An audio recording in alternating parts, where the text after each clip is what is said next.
Hello, my name is James and I am a product specialist here at Marin Acura. Today I'm going to show you how to do a factory reset on a 2020 Acura RDX. So we are going to scroll over to settings.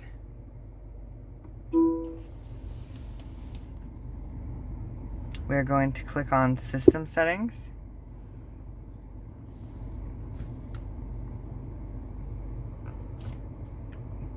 Go down to factory data reset,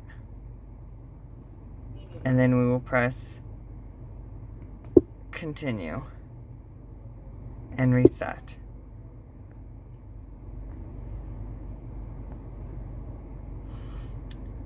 And that's how you do a factory reset in a 2020 Acura RDX. This will just take a few seconds and it'll be done.